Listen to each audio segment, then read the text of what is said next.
Hey guys, welcome back to yet another video. In this session we will look at how to use the electric field to calculate the Coulomb force between two charged particles.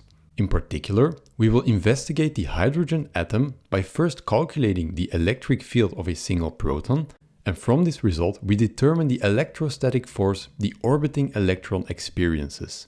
We will solve this exercise step by step to avoid any confusion or misunderstanding. However, before we get into this exercise, let me briefly recap what the electric field exactly is.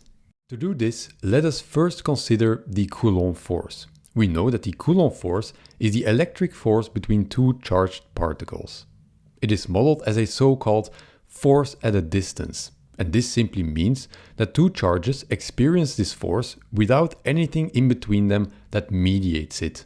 The force itself points along the line connecting both particles, and the magnitude is given by the product of the two charges divided by the distance squared between them, and then this fraction is multiplied by a constant to take care of the units, so that we indeed have the units of force, namely Newton. The electric field is an alternative way of looking at the behavior of charged particles in each other's vicinity. In this view, every charged particle, or any charged object for that matter, creates a field called the electric field. This field sprouts from the object and extends over all of space around it.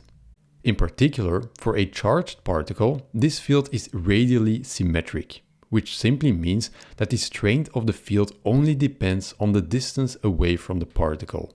At each point in space around the particle, we can draw a vector representing this field. For a positively charged particle, this field points outwards, and for a negatively charged particle, it points inwards. The mathematical expression for this field is the following. E, which is a vector, is equal to the charge that creates the field divided by the distance from this charge squared. And again, this fraction is then multiplied by the same constant k that we had for the Coulomb force. The direction of the electric field, as mentioned, is radial, denoted by this unit vector ER. This expression thus tells us that the magnitude of the electric field drops quadratically with the distance of the originating particle. Now, what exactly is this field? We cannot directly see it or touch it, even though it would be all around us. How do we know it even exists? Well, by its effect on other nearby charged particles in the form of a force.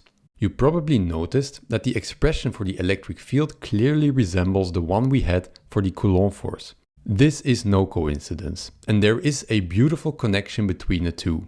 The Coulomb force, on the one hand, is a force between two charged particles, whereas the electric field is simply a field that originates from any charged particle. However, once we have the electric field of a specific charge calculated, we can immediately determine the force another charge would experience if placed in this field. This interaction is expressed by the following equation. The force experienced by a second charge by being put inside of the field of another charge is the product between the electric field and the charge of this new particle. And if we substitute the expression of the electric field that we found, we see immediately that we again have the Coulomb force between these two particles. With this theory in mind, let's now go to the exercise, which also serves as an application of what we just learned. In this exercise, we are considering a hydrogen atom. And let us first remind ourselves what a hydrogen atom really is. It's basically the simplest atom. It consists of a single proton as a nucleus, and around this nucleus a single electron orbits. Naturally, this simple picture of an electron, which is a kind of ball that is orbiting the proton, is a classical picture. It's a simplification that will do for our purposes. We know from quantum mechanics that we can model this distance from the proton to the electron to be around 50 picometers, which, as a reminder, is 50 times 10 to the power of minus 12 meters.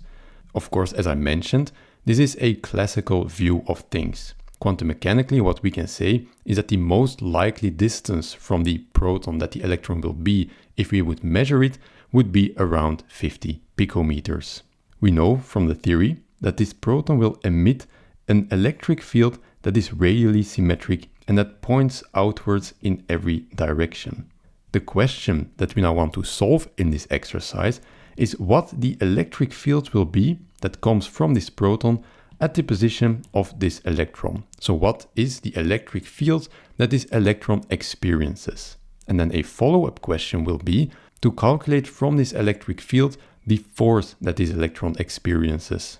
Let's first calculate the electric field that is generated by this proton.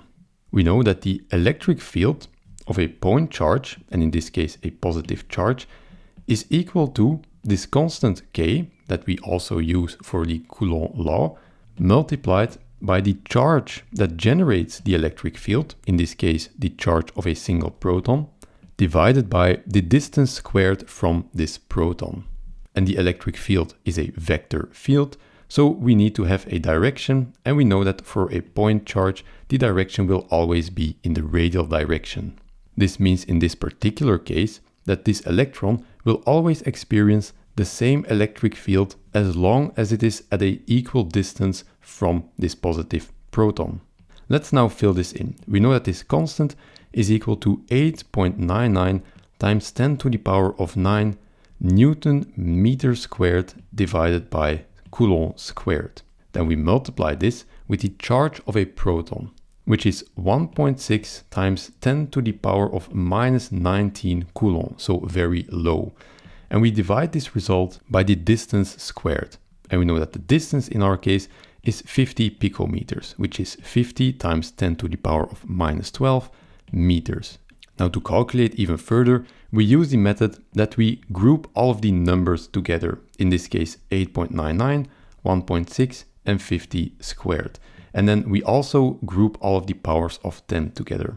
So we get 8.99 multiplied by 1.6 divided by 50 squared. And we multiply this with all of the powers of 10, which is 10 to the power of 9, which comes from this term, multiplied by 10 to the power of minus 19, which is this term, and we divide this by 10 to the power of minus 24, which is 10 to the power of minus 12 squared. And of course, we should not forget our units. We see that this meter squared and this meter squared cancel each other out. 1 power of Coulomb in the denominator gets cancelled with 1 power of Coulomb in the numerator, and we are left with the units of Newton divided by Coulomb, which is indeed the units of the electric field. Using a calculator now to calculate this result, we get that the electric field at 50 picometers away from the proton is 0.0057 times 10 to the power of 14 Newton per Coulomb, which can be rewritten as 5.7 times 10 to the power of 11 Newton per Coulomb. And to just recap what we just calculated, we calculate the electric field of a single proton at a distance of 50 picometers around this proton. And this is exactly the distance around the proton that the electron orbits. So it is the electric field at the radius where the electron orbits.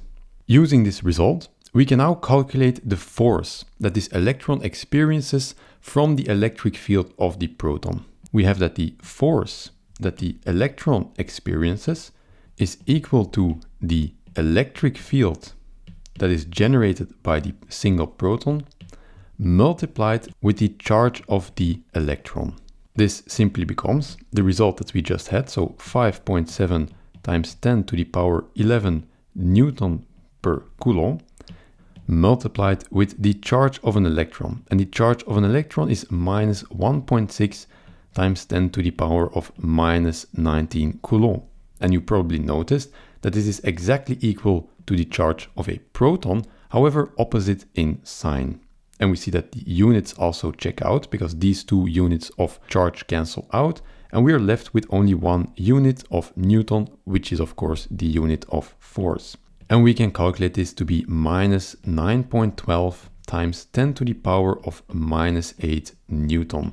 And we see that this is exactly the electrostatic force that the electron experiences from the presence of the proton in a hydrogen atom. And we see that we have a minus sign here, which simply means that this force is directed towards the proton, because we know that a positive and a negative charge attract each other. Now, you might say that this is a very small force. It is 10 to the power of minus 8, and this is indeed a very small force. However, it is a very small force exerted on a particle with a very low mass. And this makes a huge difference. And to see what this difference actually is, let's consider the following. Let's say that this force is exerted onto you.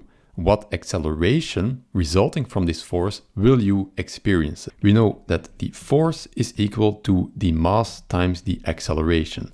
So a force that acts on a mass will accelerate in the direction of this force. This is just the basic Newton law. So we can rewrite this formula to get that the acceleration due to a force is equal to this force divided by the mass on which this force works. And we now already see that the mass on which the force works, even though it's a very small force, makes a huge difference. So let's take this force, 9.12 times 10 to the power of minus 8 Newton. And we divide this by the mass of a standard human body, which is around 70 kilos. This means that you would accelerate at a pace of 0.13 times 10 to the power of minus 8 meter per second squared. With such a low acceleration, it would take you 25 years only to accelerate up to a velocity of 1 meter per second. So it's really negligible. However, let's now look at what kind of acceleration this same force means for an electron, which has a very small mass. We know again that the acceleration is equal to the force divided by the mass. We know that the force is simply the same. It's 9.12 times 10 to the power of minus 8 Newton, which is what we calculated here. It's the force that is due to the presence of a proton.